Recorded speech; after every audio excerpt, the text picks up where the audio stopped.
Hello, everybody, it's Slushy, and I've been resurrected to do a review of Halloween Resurrection. What just happened? We just lost Bill's camera. Michael's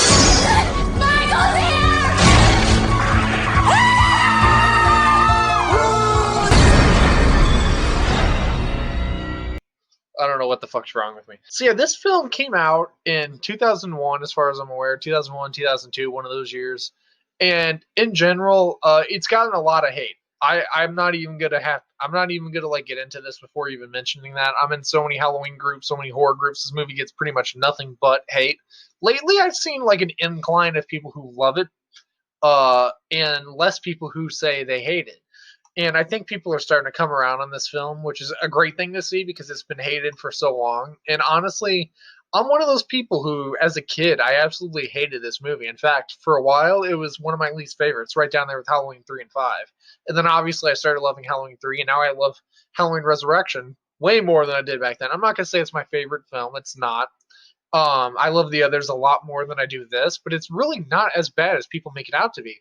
The only thing that I do despise about this movie is Busta Rhymes. He's a horrible actor, shouldn't have been in this movie. And I've gotten so much shit for saying I hate Busta Rhymes in the movie and everything. It's just, I don't think he has the acting chops. I don't think he should have been in this movie. And that's not to say Halloween movies have great acting. They don't. I'm just saying the fact that he's in there, it just ruins it for me. Whenever I have these major, like these celebrities in these movies, I'm like, it puts me out of the movie. I'm like, that's Busta Rhymes.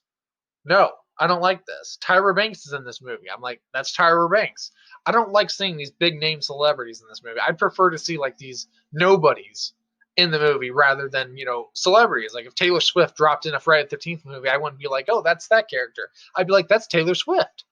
It's just hard to put yourself in the movie. And besides that, his acting just isn't there. Even if I could get past the fact that he's a celebrity, I just couldn't do it because his acting just isn't good. He's a bad actor. There's no sugarcoating this. He might be a good musician. I don't listen to a lot of his music, but that's him. That's his normal. That's like his job. That's what he does, make music. Acting should not be something he even considers ever again. Because wow, this movie just shows that he just cannot act. But there are a lot of positives about this movie. Like I said, the only thing I don't like is Busta Rhymes. Tyra Banks isn't in it long enough for me to, realize how bad she is as an actress. As an actress, she's in it and she doesn't really look bad. She's not so jarring that I'm like, oh, I hate you. So I could tolerate Tyra Banks in this movie because again, she's a decent actress in this movie. She doesn't ruin it. Everybody else in this movie, they're pretty good. Rudy is a very awesome, cool character in this movie. He's a really tough guy, or he tries to be a tough guy. And I love when characters try to stand up for each other. And the cool thing about this movie is they're essentially trapped in the Myers house, so it's all one big location for most of the movie. There's parts where it's, in other places, but that's mainly at the very beginning. But once you get to the meat of the movie, they're in the Myers house the entire time. And I thought that was awesome. You're essentially trapped in the house of hell while Michael Myers is on the loose in the house coming after you. It's awesome. I love that they're stuck there, forced to endure what's going to happen to them. And so Brad Loree, the guy that plays Michael Myers in this film, he's amazing. He's a great Michael Myers. He has the movements down. The way he holds the knife sometimes, I'm like, what? Why are you standing like that, man? It's weird. His arms are all outstretched to the sides and everything. I'm like, dude, that's weird, man. Don't do that. But as far as the way he walks, the way he looks, that mask that he has, especially in the darkness, that mask looks fucking amazing. In the light, it's less appealing to me. But even still, definitely not the worst mask. I could do without the makeup that they have on Brad. But to me, the makeup is just bizarre. I don't understand the point of that. It's weird. It's bizarre. And just strange to see. As far as I'm aware, it's never been done in the series, but I could be wrong.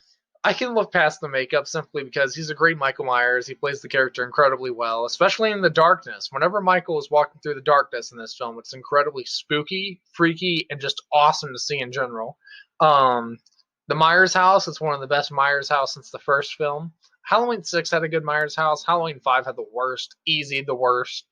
But yeah, it's the best Myers house since the first film for sure. It looks all decayed and decrepit and looks about how you'd expect the Myers house to look after all these years.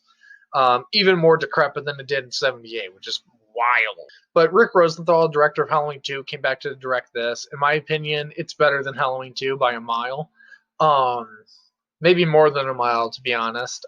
This movie doesn't have any really big stars again besides Tyra Banks and Busta Rhymes. I'm not familiar with anybody else in the movie. I don't even know their names. As a whole, the movie is pretty good. It has a really good tone to it. The color palette is very awesome. They kind of have that blue color tone that I love most, that Halloween 6 had, the original movie had. Even Halloween 4 had it. So I love seeing that in the movies because, again, it reminds me of the first film. So all in all, Halloween Resurrection, it's not a bad movie compared to other franchises. Hell, this is the eighth movie in the series, and it's still just as good as some of the others in the series, if not better. What do I give Halloween Resurrection out of 10? I'm gonna have to go ahead and give Halloween Resurrection easily a 9.4 out of 10. Again, it's about as good as you can get for an eighth installment. I don't know why people have such high expectations for an eighth installment because again, it's the eighth installment. Almost every franchise goes to pure shit by like at least by the fourth film. Some films don't even make it past that. Sometimes the second one is usually the end of the franchise for most films. I mean, they continue after, but usually the second one is usually when they stop being good. If you haven't seen Halloween Resurrection by some weird means, go watch it. It's a very entertaining film. Even if you don't love it, try to blindside or try to forget that Busta Rhymes is in it. Just ignore him, and you will love this movie. It's a very, very, very good movie. So yeah, that's my review of Halloween Resurrection. And I'm sticking to it. Bite me. And yeah, hit like if you enjoyed this. Subscribe if you're not already. Hit that bell to get notified anytime I make a video or stream. Keep up to date with the channel. There's always some crazy going on, and I will see you in the next one. Bye bye.